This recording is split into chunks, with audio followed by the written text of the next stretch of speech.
I'm Doug Atkinson here at Solutions Review, and I want to thank all of our panelists and speakers for participating in this quarterly mini jam.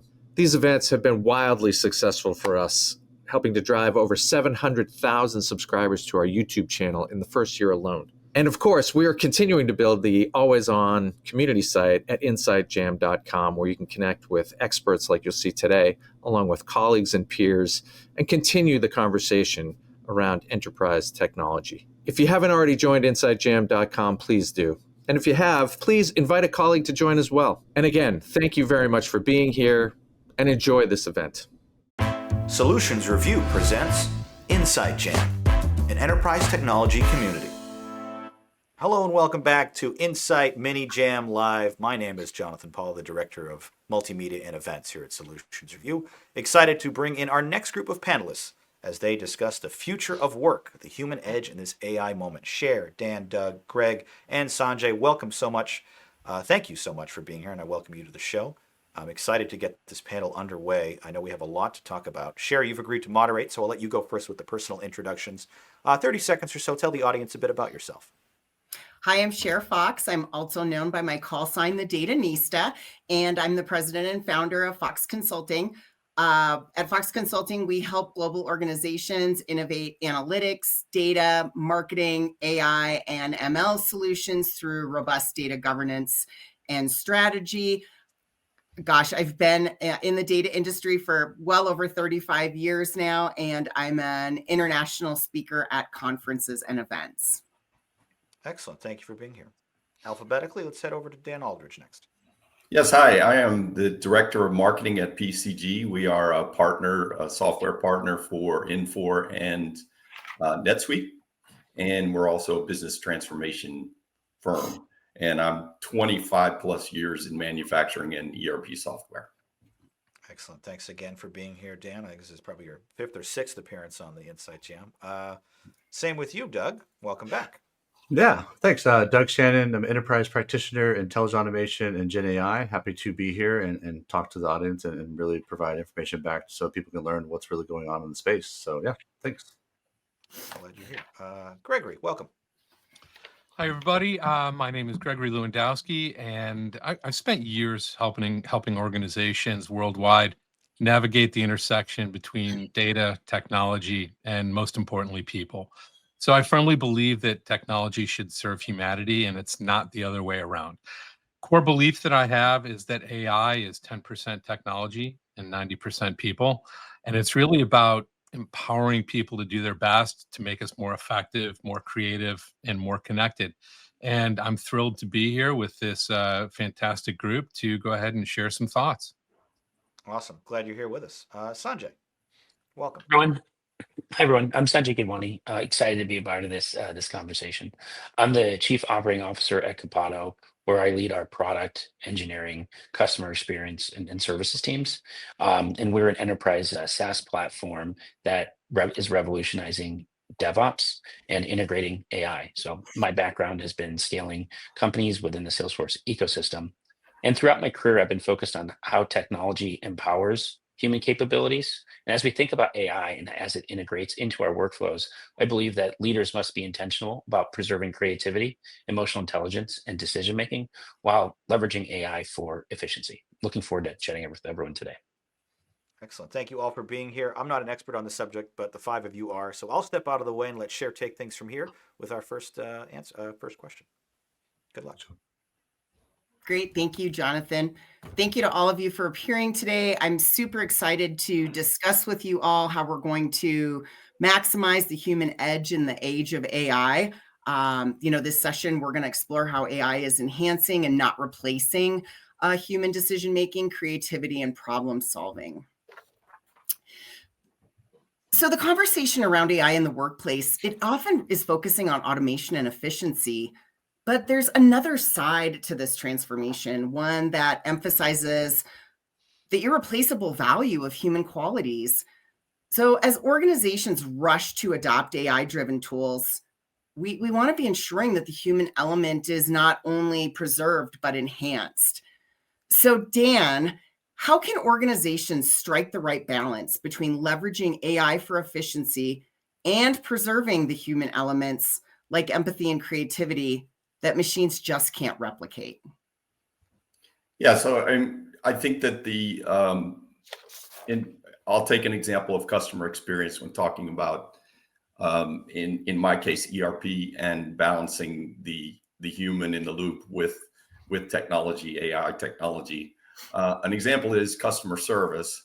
So if a customer service rep is dealing with a customer that's trying to enter a purchase order, there are a lot of tools now with RPA and AI that the POs can be ingested automatically. And so they don't have to worry so much about that aspect. They can actually focus on, a summary, let's say, a summary of the customer overview on the side there, that they could say, hey, I see that your sales were X, and they can focus on configuring for the customer. So that way you get a balance between the grunt work and the actual interaction, instead of having a bot interact.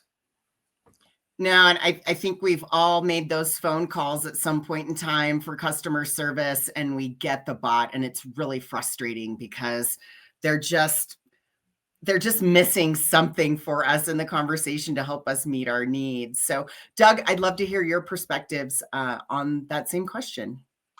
Yeah, I mean, as the large language model leaders that are out there, they're really computing around humans at this point, and saying, hey, businesses, guess what? You're going to be stuck figuring out how humans get involved. And so when you look at really how enterprise companies, and from the enterprise perspective, are really engaging, it's how do you enable, how do you empower, and how do you embolden your employees? If you can do those things, then you're following the same path that many enterprises before have looked at it and say, your employees are your first customers, and that's how we drive this forward. So as we drive this, and as we take on that human approach, that's the key, because the OpenAIs, the Anthropics, all these guys are really computing around us. And so that's the driver, is essentially just employees looking at how we enable them and empower them. And then I think that gives people, and it gives leadership the answers that they need to how to move forward.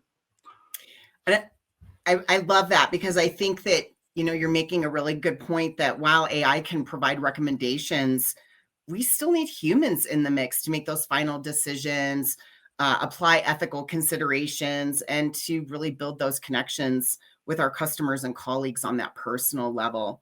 Yep. Sanjay, what do you see out there in the world about how AI can be used for efficiency, but still preserving that human element? Yeah, I think it comes down to intentional adoption, right? So AI can be used almost immediately to automate repetitive tasks, but the people need to be kept at the center of the complex problem solving, right? As we say, the human brain is the most amazing computer, and it's never going to go unmatched. It's about harnessing the human brain for the right types of problems, the right type of tasks. It's the complexity.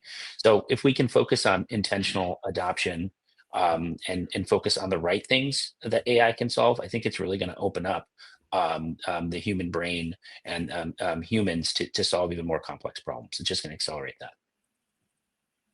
Right. And I think the key words there are intentional adoption, not rushing to adopt for fear of competitive, being left behind, or, hearing all the buzz of what's going on around us and thinking, oh, gee, is that where we're supposed to be? Because I think a lot of companies struggle to define where they are in their data maturity journey, and some of them just aren't quite ready for that. But the fear of being left behind is a challenge. What are your thoughts on leveraging AI for efficiency and preserving that human element? So, my response here is really related to the fact that organizations need to adopt a very strategic and a human centered approach here. So, it's about mindful integration, automating the mundane so that we can elevate the humans, using AI for repetitive tasks like data analysis or customer service inquiries, but always keeping a human in the loop at the right spot for more complex problem solving and for creative endeavors and for situations that require empathy or emotional intelligence. So it's not about displacement. It's really a value driven collaboration between humans and AI. And we've got to start thinking about AI as another worker in the companies that we work in. And it requires investments in employee training to enhance those human skills, um, to make sure that they are able to promote those things that humans are better at, and to let AI accomplish those things that frankly bore the heck out of us. Yeah, I like the That's emotional intelligence there. So yeah, I think we've term. all learned with our experience with AI that it does lack emotional intelligence, it lacks intuition, and it struggles with the ability to think within the context. So that definitely drives some of the challenges and supports that need for humans in that space. So as we talk about how AI is taking on that more analytical and repetitive tasks, this really means that the skills required for humans are rapidly evolving. It's no longer about that technical proficiency. Success in that AI-driven workplace depends upon critical thinking and adaptability and the ability to collaborate, as Gregory really shot home for us. Effectively with both humans and machines. This is a collaboration. Nobody's replacing anybody else. They're working together to provide the best products, to provide the best services. So while AI can generate insights, we still need our humans to interpret, refine, and apply them in meaningful ways. So, Doug, what specific skills should professionals be prioritizing right now to remain competitive and thrive alongside AI in the workplace? yeah, so I mean, the biggest thing, people just need to be aware of what's out there, and it's really hard because it's moving so fast. So I mean, it's still currently for every 6 months of every 6 months is like 1 year compared to every human year, right? So every 2 years of AI is hitting us, and we're saying, wow, another year of our time is 2 years of AI, and that's even getting faster. So understand where it's coming from, but really the human aspect is, I think, even to Greg's point, like there's this that emotional side, but really it's empathy, right? It's empathy on how do we work with other humans? How do we make that the soft skills that we tend to have lost when we brought in all the phone systems and hit number 1 through 9 to figure out what options you want? Those are now moving away because AI is now speaking to us and interacting with us in a way that sometimes we don't even know it's AI. And so our purpose is now to understand where AI lives and works, and then understand where humans live and work, and then the empathy and the emotional side, and what that looks like going forward. And I think that's really the key. That because some people say like it's creativity, it's this and that, it's what, but it's really it's moving back into the human side of, so we don't lose our humanity in the mix of all of this. We need to be more human, and how do we be better humans, and using AI as a mirror to do that. And I think that's the point. I love that mirror. Yes. That's a great word in the conversation. Greg, what are your thoughts about the skills that folks should be focusing on to remain relevant and engaged in our new AI environments? So my observation is that we often, when we see new kind of world-shaking technologies come through, we over rotate on the technical side. If you take a look at job descriptions out there for AI right now, 99.9% of them are technical. So my belief is that professionals really need a dynamic skill set to blend some of the technical, but also the uniquely human capabilities. I think it's a given that they have to have data literacy and a basic understanding of AI, but they really need to prioritize critical thinking, complex problem solving, ethical reasoning, communication, collaboration, and especially empathy. So we need to be able to develop the ability to ask more insightful questions, to probe beyond the surface, and to really challenge assumptions. These are things that AI cannot quite do as of yet, and they are uniquely human. So you combine all of this with the ability to understand, design, and refine effective processes, and it really allows us to connect in ways we haven't been able to before. It allows us to understand nuance and to innovate in ways that AI just can't. So My advice here, embrace lifelong learning and to understand that the ability to learn as well as unlearn and relearn are absolutely critical in this landscape right now. And and I really hear you talking about soft skills, which is an area that I think technically a lot of technical people struggle with. We get so focused on, I have to learn this tool, I have to learn this process, I have to learn this framework. So continuing to tell people that soft skills are still important. And in fact, those soft skills are what is going to differentiate us when working with AI and partnering through that collaboration. Yeah, absolutely. So as an aside, I spent 16 years at Cisco, and I was the first license of Tableau at Cisco. And we ultimately grew it to be the largest implementation in the world. And it wasn't until I stopped talking about the speeds and the feeds and the functions and the cool dashboards and look what we can do, and really focused on the creation of centers of excellence and focused on helping my clients to understand how it can help them make money, save money, make their clients happier, make their employees happier, or de-risk a situation, that I was able to make progress with it. And this is a corollary to everything we are seeing right now. This is the industrial revolution all over again. It's the cell phone, it's the internet. We're seeing the same thing again and again and again. I completely can understand that. Sanjay, what are your thoughts about how professionals can remain competitive and collaborate with AI in the workplace? Yeah, I think we touched on a couple of them. We talked about leadership skills. We talked about interpersonal skills. We also just talked about learning and agility. The AI is moving super fast, and we need to be able to keep up with it. And I keep telling people, you got to be comfortable being uncomfortable, because the change is happening, and you have to be able to stay ahead of that. But one thing that we haven't really deep dive into is really critical thinking, right? I had mentioned before about the human brain, but critical thinking becomes even more important in the age of AI, because it's really easy for us as human beings to say, oh, that's going to be taken care of, or that's going to be, in this agentic world, that email will already be written, that type of thing. But we have to be able to assess the validity, apply the context of the human brain, and make those sound judgments. Because at the end of the day, the human is still responsible. Can't blame the AI, right? It's technology. So I think critical thinking is even more and more important these days.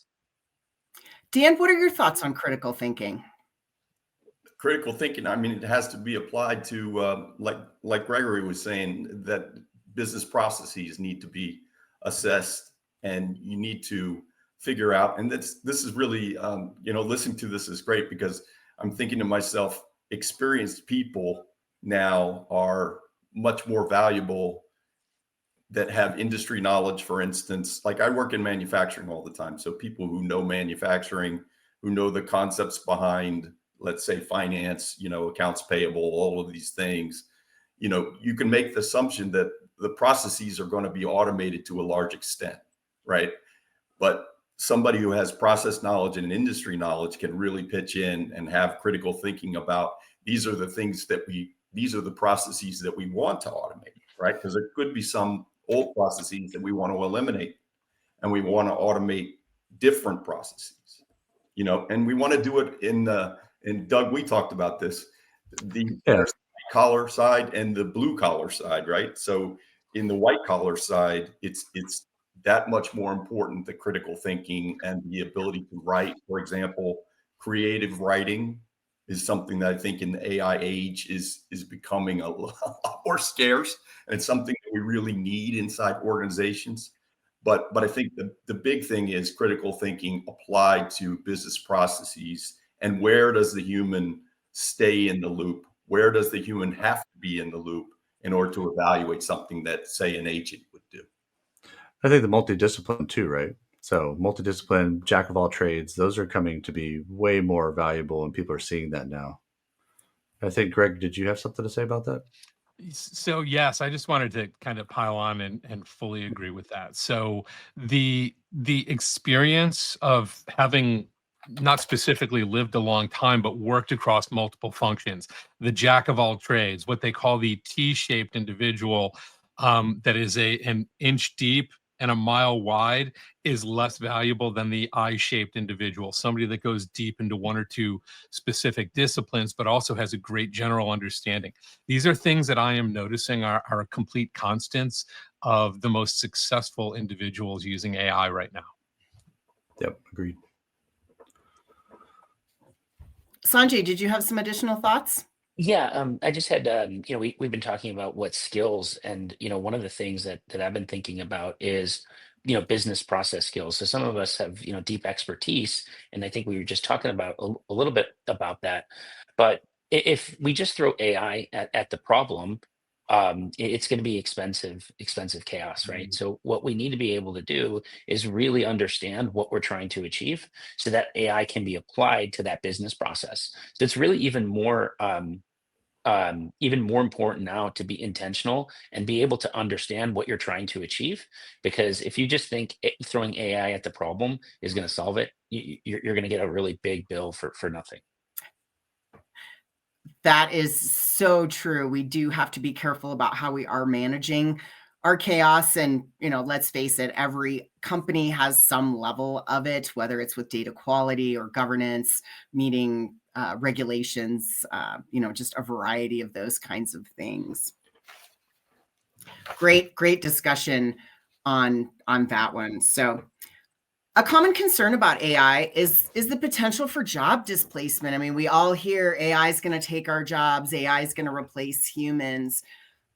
While automation and AI-driven tools are streamlining our operations across various industries, this is leading to some fears that maybe some traditional roles are going to disappear.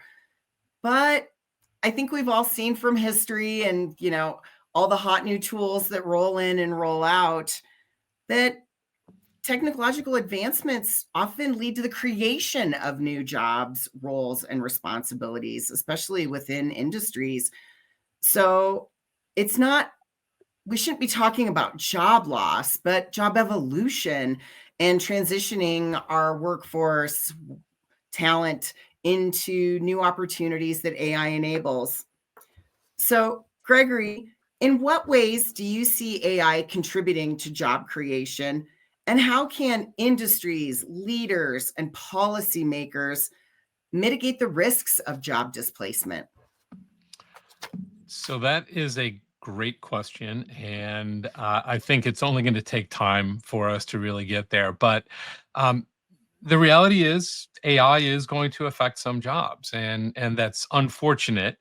But it also has kind of a couple of other effects as well. So it's going to create entirely new roles: AI trainers, strategists, ethicists, system designers, and it's also transforming existing jobs, right? Augmenting human capabilities. We keep talking about that concept.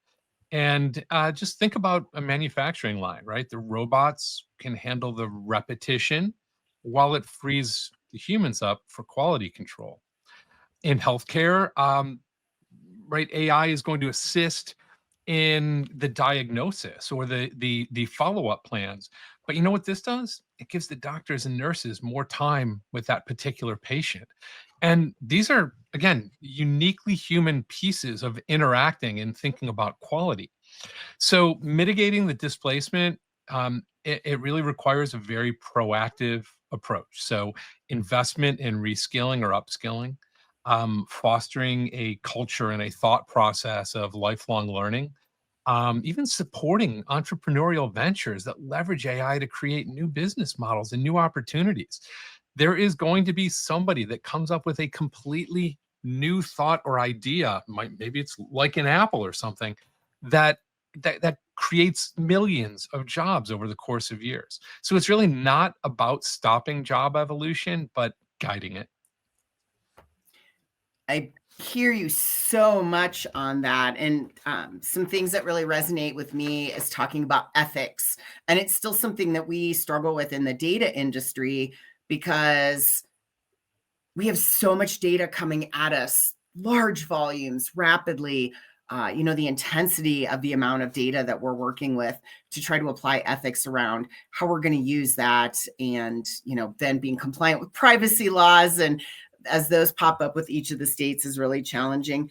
And, healthcare is such a it's one of the unique industries where we have so much unstructured data, and it's challenging for us as data professionals to come up with the right code and algorithms to sift through all of that and find the important data. And I really see AI as a benefit to helping us in that area.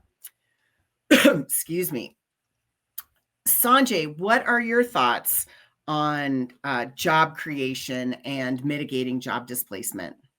So I mean, I wholeheartedly agree with what Greg said. So I'd prefer to tell you guys a story. So at Capato, one of the things that we have done is, we've launched our AI platform, but one of the challenges was getting our internal teams to use it in their day-to-day career. So we look at our adoption metrics and things, but it wasn't until we systematically went around to each of the departments, went to each of the leaders, and showed them how to use the tools, did our adoption increase. So I think it's really about investing in your teams and enhancing what they're doing and showing people how to do it. There's very few people who are just super curious that are just going to jump in and get it done. But in order to do that, those super curious people have to be those change agents and be able to actually transform what the people are doing and get that transformation in the job. So it's really about leaders investing in their people for that transformation. I hear that so much, especially here in Colorado. We're starting to hear from our organization leaders that are stating, unfortunately, in my case, they're going to rely less on consultancies if possible, and they want to invest more in their people. They want to give them job career paths. They want them to stay longer than a year or two. So these are such great points to make. Dan, what are your thoughts on this topic? Well, particularly in the manufacturing industry, I think there's a perception that they're dark, dirty, and dangerous, right? From the young people coming out. And I think that needs to change to say, we're taking care of those, we're automating those kinds of tasks. We're using AI to make that more efficient, but at the same time, giving you a nicer experience. Also with ERP, right? So you have external customers, which are their customer experience is being enhanced by AI tools and things. But internally, it's making it easy to learn. It's making it more pleasant because you get rid of some of the grunt work, manual entry into a system. And that's making it more attractive to new generations. Because let's face it, they're coming out. If they're engineering or something like that, it's difficult for them. So they're going to have to do some retraining. But things where they have systems like old ERP systems, for instance, they need to be enhanced. Yeah, I think just to add, there's like attrition is going to happen, right? We're all going to see that. So there's some bonus there to say, like, although jobs may not be displaced, but attrition will happen, and so don't get the metrics mixed up, right?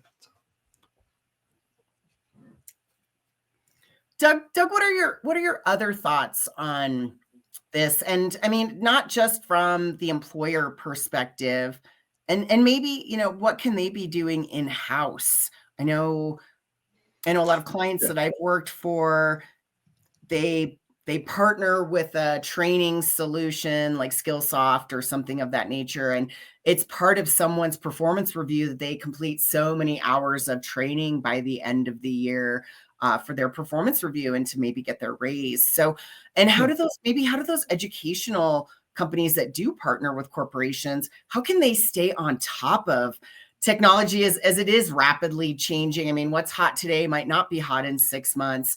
And how do they support corporations with supporting their employees' growth, from a technical aspect as well as from the soft skills aspect? Yeah, thanks, Cher. I mean, like from what you were saying earlier around just the vendors in general, like if you don't have the information, you need to find the information. And a lot of companies are going to go out and look for vendors, look for third-party systems, and say, "How do you do this? How do we do this?" But what they should be looking for is really the partnership side of it, not just come fill a need because I have a need, or come fix my pain point because it hurts. What's after that? How do we become partners? How do you, as the person that we're pulling in, how are you training our internal COEs or our center of excellences or our subject matter experts? How are we going to learn so we can drive it better, so we can then do it ourselves? And then maybe we don't need you as a third party partner anymore. But if you have that relationship with them, if you have that partnership, you're going to go tag them again when you have a new need that you may not also understand. So I think finding the right partners, finding the right assets, that's going to be the big win there.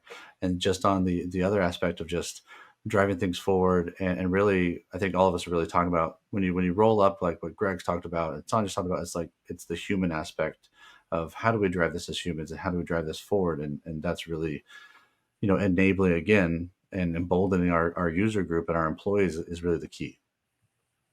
No, I completely agree with that. And I think our executives are tired of hearing about pain points. They want to talk about what's possible, what's probable, what do their outcomes look like. They're more positively focused than being buried in the negativity. And Dan, I really love that you brought up the topic of legacy systems, because we all know that these are the hidden things in closets and basements and old data centers that companies say, well, it's not broke, so why should I fix it? Why should I modernize it? Does it make sense to invest in changing that platform, moving that forward? And oftentimes it doesn't, because it's not broke. So, and I mean, they have to make choices too. I mean, you've got an issue where which type of software do you invest in? Do you do a standalone Gen AI project, or to use, kind of what's available in a system that's in the cloud? So they have to make a choice. Do they invest in an AI project, or do they upgrade to the cloud, for instance? Because they're losing the attrition. Doug mentioned it. The attrition of these folks is, well, a lot of them are retiring, right? There's people that don't know those skills anymore, on-premise ERP, for example. But the new ones coming in, they don't want to deal with that unless it's in the cloud, unless it's fully enhanced with the proper RPA and the AI tools and everything like that. Then it becomes attractive, because then they can apply their creativity and when the human's in the loop, right? I think that's a huge thing that often doesn't get thought of because of the old on-premise systems. It's so challenging. And I hear it from so many organizations that they struggle to find experts in the old ways, whether it is that legacy system that's buried in the basement somewhere, or even what I would still consider relevant tools today, like a SQL Server, even an on-prem, because if your data maturity level means you're in Excel hell and your world is all spreadsheets, we don't move that chaos to the cloud, because we don't know what that expense is. As Sanjay said, that becomes a very expensive experiment that we don't always know what the ramification is until we get that bill to say, oh, geez, that wasn't the right move. So I completely understand that. Additional thoughts? I heard a breath. That's where automation comes in, right? So you always want to do automation first, and most companies are saying, "Oh no, AI, it's the answer to everything." It's not, and even agentic is not. It's a step in the right direction, but automation is going to help you clear up those Excels, clear up those streamlines. What is the process? Clear the back end of the office, because the front end's good. That's where you make your money. It's the back end. You're like, what happens back there? That's the problem. So no, definitely using automation, especially to clear up like backlogs of technical debt, if you can, if it's possible. That's fine. Yep. Those are ugly little things we sweep under the rug, and we miss talking about. We're like, no, that doesn't exist, but it does. We can see the hump in the rug. So. But that's the problem, that it doesn't get talked about. It does get swept under the rug in virtually every situation. And the world should be embarrassed by how many Fortune 500 companies are run off of Excel. And there's nothing wrong with Excel. It's a great tool. but it's not a contemporary tool for running a billion-dollar company. No, and I think we find that a lot of companies when they start, and we have startups every day, somebody's always spinning up and they're at very, very early stage of data maturity. They use the tools that are on their desktop to get going. They can't afford to buy the hot new CRM, the ERP. They might not, they might not even be working in the cloud. There's 3 or 4 people in the office. We can share a Google sheet. We don't have to have a whole database just yet. But having these kind of conversations and educating people about how to do it right the first time is important, so that they don't get too far down the road and then realize that they're buried in this chaos. And now we need to reverse engineer and re-engineer things. And that's where it gets really, really expensive. So as AI becomes more embedded in decision-making processes, and we talked about, ethical concerns are coming to the forefront. That might be biased algorithms, concerns about our data privacy, but the way that we implement AI has real-world consequences. So it's important that we have oversight and we're taking into account ethical considerations so that we can lead to decisions that don't disproportionately affect certain groups, reduce transparency, and erode trust. Trust is a big word that's out there, whether it's around data, processes, frameworks, things of that nature. Everyone wants to feel confident because they have trust in what's happening around them. So I see that companies will prioritize responsible AI. They're not only protecting themselves from regulatory risks, but they're hopefully also building stronger relationships with employees, customers, and stakeholders. So Sanjay, what are the ethical challenges of using AI at work? And how can companies ensure responsible AI practices while they are maintaining transparency with their teams and their customers? Yeah, and I think that you mentioned it. I think the two biggest challenges is providing that transparency and unintended consequences. I believe those are the two biggest, right?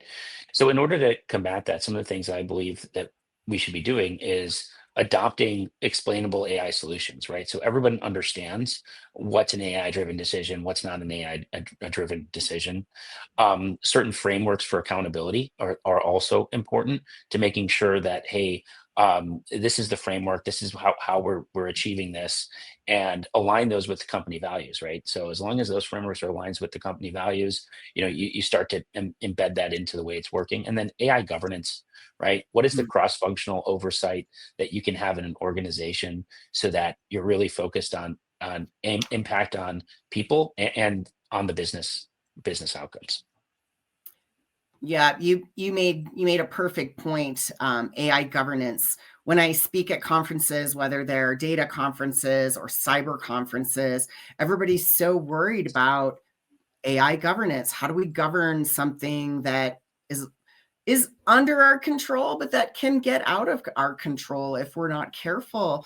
And the response, I love hearing it, is, well, if you can't have AI governance if you don't already have data governance, and even data governance, backs up into having some business process governance and having all the right people at the table, having the right discussions. And, as Gregory said, not sweeping all of our dirty laundry under the carpet, and I feel that they have to have a really reality check perspective on where they are in their journey with data and AI. So Dan, what are your thoughts about how companies can ensure responsible AI practices? Well, I think you want each company to sort of go through a change management process at the outset. So it's like any other project in a way, is educating everybody on what processes we want to keep. Because remember, I was talking about eliminating processes that you don't want to automate. So it's even kind of a little bit before what Doug was saying, is that you don't want to automate something that's incorrect, right? It's just doing bad things faster in a way, right? So you want to go through this change management process. Even if it's just an AI project alone, you want to go through that same process that you would for software, and go through the processes and evaluate those and find out where the AI is going to be living and where the human is going to be in the loop. and what are the ramifications of that. And that includes data, right? Because data, bad data, unclean data is going to lead to bad decisions and biases and things in the algorithm. So you need to work that into the mix too. No, I completely agree. And I always tell potential clients, you can't decide where you're going until you know where you are right now. So doing those assessments and making those decisions before you take that next leap is really important. Doug, what are your thoughts? Yeah, I mean, I was just listening in. I was like, man, I think that the point here, and many people lose this as well, is that AI bias is human bias. It's all bias because we put the information in there, and we have to remember, it's like going to, like, if you know, those that I don't know, if you had to go to like an AA class or something, it's like, hey, you have to admit it first, like, oh, I'm a biased creature. I'm sorry, you know. And then once you admit it, it's not so bad. You're like, oh, wait, you are too? How about that? Like, we're all biased creatures. But then to my point earlier, where AI is a mirror, right? Use it as a mirror. And AI does a really good job, especially when you bring portals in, you bring, you know, OpenAI or any kind of things that you're working on in the background. Like, you bring this into your companies and you say, hey, how do we do this? And then you utilize AI in that way for emails, or utilize it for conversations, or you're trying to even take the emotion sometimes out of such situation, because again, we're biased. Like, maybe we don't want to hear that answer 100 times, and on that 100th time we're going to freak out and say something we shouldn't say. But AI can kind of retool that and go, maybe you want to say it this way, and it's like, oh, that's actually a better way to say it, and it's not really a biased way, or it's a way that it can be taken lighter, or we can even give it levity, or give it some way to talk to something if we want to approach the idea. And the same thing with, you know, along the side of biases, there's cultural biases and things like that. So when we're actually working with different cultures, we can actually add that into the AI prompt and how we work with this to get a better idea of how to really relay this to the person and the audience I'm trying to relate to. I think those are key facts. And I think something that, Cher, you brought up in the question is like the transparency side. And every time I hear that, I always think of, like, you know, one of my main frameworks I use, which is alignment, clarity, and transparency. It's aligning on the details at a high level, building that clarity, because not every one of us understands exactly the context around what we're talking about. So when we build clarity around it, there's a win there. You're bringing everybody to the table. And then the transparency is, how did you drive that? Where did that go? And then that really creates trust. And in the world of AI, 100% what we need right now is different ways that we can trust this technology to drive it forward. And once we do that, the collaboration can be that much easier. That's so beautifully put. I love a new acronym. So ACT, align, clarity, transparency.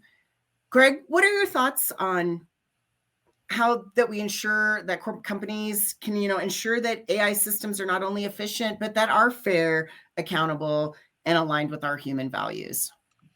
So you guys took all my great answers on this. Actually, you know, the reality is I believe that this is an easier question to make a decision about how you're going to approach it than it is to actually do it. The reason is, it's an ethical decision. Do you believe in something, or do you not believe in something? And then how do you create the systems to make it so? So we definitely have algorithmic bias, data privacy issues, black box nature of some of the systems, but companies really need to go through ethical frameworks to create and produce regular audits for bias, prioritize data privacy. We keep hearing transparency. I actually talk a lot about radical transparency, making things so transparent that it is easy to understand everything that it's doing. Even down to the fact that companies could and should be implementing internal ethics contracts or agreements to ensure that there's some level of shared responsibility, and that employees understand how decisions are impacting them and others. And they also have a way to challenge them. So again, ethics, I think the decision about ethics, easy, the implementation, incredibly difficult. And that's a great way to put it very simply. So our last question. Nothing but simple. Oh. KISS, keep it simple, and we won't talk about the last one because we don't like to call anyone stupid. But Keep it super simple. There you keep go. it super simple. Yep, that's even better. So our last question, which I know you guys are all really excited to talk about, is leadership. And adopting AI in the workplace, it's not just about implementing new technology, it's about creating that culture that's going to embrace the change that this is obviously going to cause. And I think any new technology, any next generation technology causes some level of culture disruption. And I can see how employees can often fear AI as they see that as a threat, other than the ways that we've been talking about it. It's empowering, it's enabling. So to shift this mindset, our leaders need to foster an environment where AI is positioned as a partner, a collaborator, and not as a replacement. This is going to require that transparency, our clear communication, which could probably also be inserted into that ACT acronym, and opportunities for employees to engage with AI and learn AI in a meaningful way. So I'll start off with Dan, and we'll get to everybody because I know this is our hot topic. What strategies can our leaders employ to be building a workplace culture that not only adopts our AI technologies, but also strengthens the unique human skills that drive success? Yeah, they need to bring use cases of how it's going to make things better. I mean, if you got an older worker there, they could be petrified at this point, right? They will need some convincing that they're not going to be replaced. And I think the things that we talked about, where people like engineers, for example, or they're not hiring engineers anymore right out of school, right? Because they're technical things that AI can do better than they can. I mean, developers, things like that. But older workers who know the older ways and also know how to identify places in the processes where they want to keep it, where they want to inject AI. If you can show them some use cases of things getting better, this is the way your job gets better, then they become less fearful. And resistance is really it's a true thing in our workplace, especially around change, especially around newness. Doug, what are your thoughts about how organizations can successfully integrate AI while prioritizing human development? Yeah, I was just thinking about this when Dan was talking. I was like, man, fear is definitely a big thing, but how do we handle things as a human, right? And even then, how is AI? AI is very nuanced. It's understanding nuance, and as a human, we learn nuance as children. So maybe we bring in like a sandbox, right? So it's a matter of like remove the fear by play. And the same thing we learned as kids, like you learn to play with others, you learn to how the sandbox rules are. Don't put anything dirty in the sandbox, but make sure you share with others and collaborate with others. And that's really where we're coming into this world with AI and AI agents and agentic agents and the use case example is coming into more of the view because of agents, because now you're moving to the task level, you're moving to the goal level of what's happening and where things are going. So when you have a goal, I'm going to go use a sandbox, I'm going to learn how to play with others, and then I'm going to take that play and I'm going to take that to my friend's house, or I'm going to take that to bridge that into other activities and things like that. So I think meeting people where they're at and driving the understanding there, because right now people have fear of bad news, fear of being prompt injected, or even themselves, or just seeing like something in the news or like in a video or a TikTok or something and saying like, is that fake AI or is that real? Like what's real or not anymore? So that fear is taking a hold. And as businesses, and enterprises that we're talking about and driving here, we have to handle that fear. We have to say, it's not Frankenstein.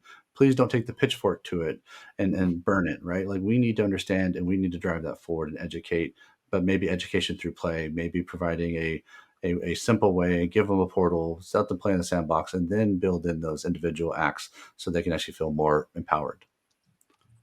I love that you offer that option of a sandbox. I mean, we believe in that in the data world, that we need to have a testing environment that mirrors our production environment so that we can really stress test things that we're developing. And it seems so rudimentary, because aren't we taught this as children, how to share, how to play in the same sandbox together? Yet in on the data side of things, I see so many organizations that still have really strong data silos. They don't share their data with anybody. What's going on in sales doesn't flow through to marketing, vice versa. And those are some of the biggest hurdles that companies have to get over. Greg, what are your thoughts on how leaders can employ building a workplace culture that's going to embrace this kind of change? So I love this question. So again, I believe that AI, like every other world-shaking technology, is 10% technology and 90% people. So when we take a look at kind of what the goal is, it's really to embed AI into the culture of a company. And in order to do that, making it as invisible as possible so that you can reduce much of that fear. You reduce the change in processes except for streamlining them. So in order to do this, there's a couple of different areas. Active, air quotes, whatever you want to do to bold that, active executive sponsorship.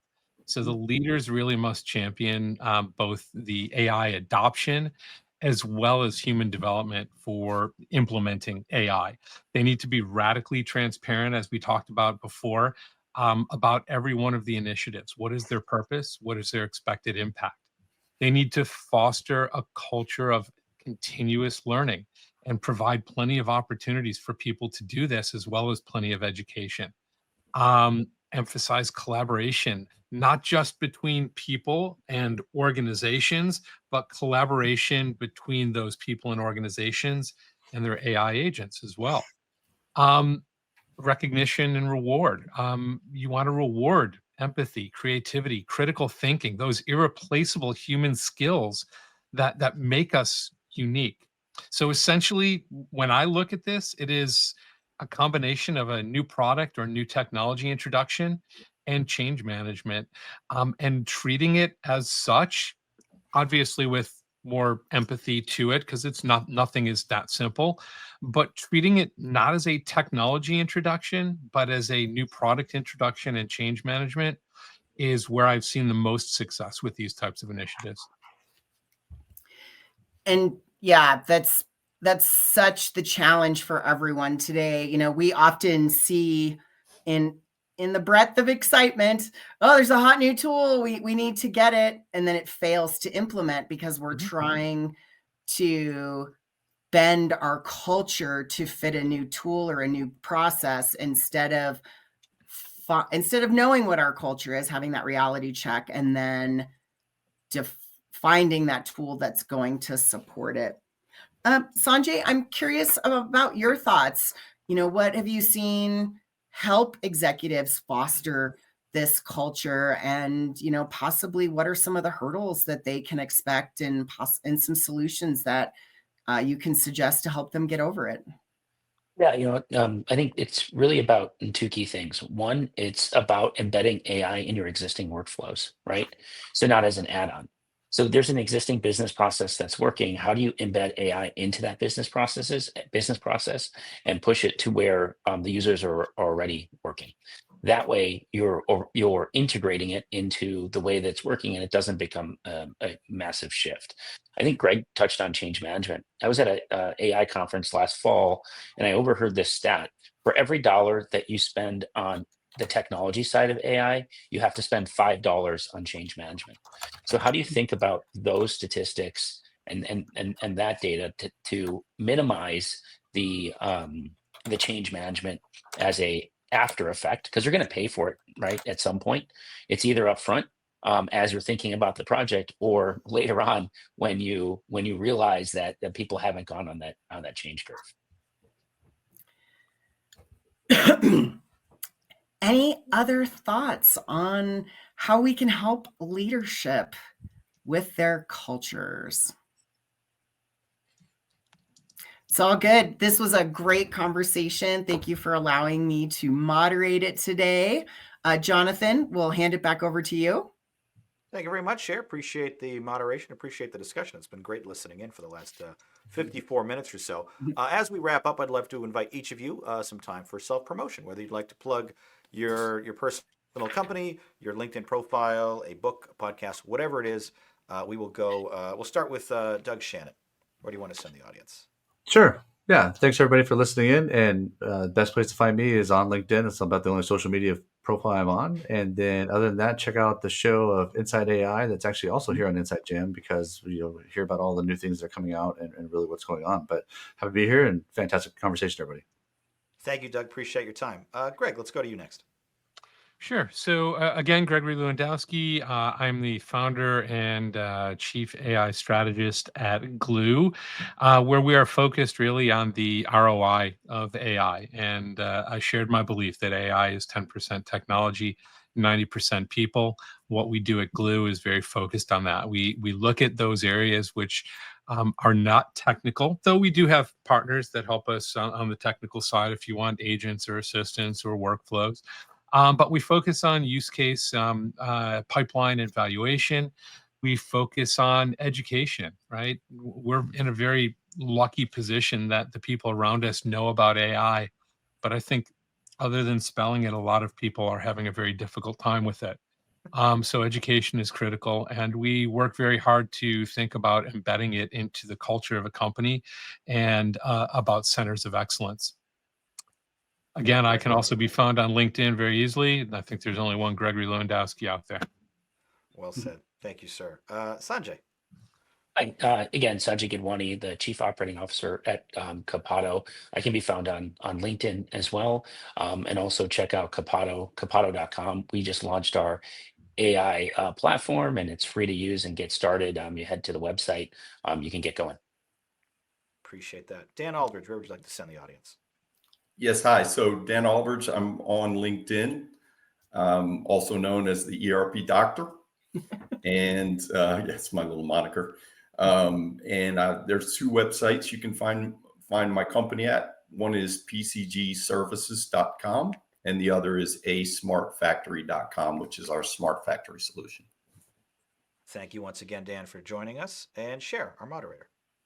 Thank you for letting me moderate this. It was an excellent panel. I actually learned a lot. I took a lot of notes, so I'm super excited about pulling that all together.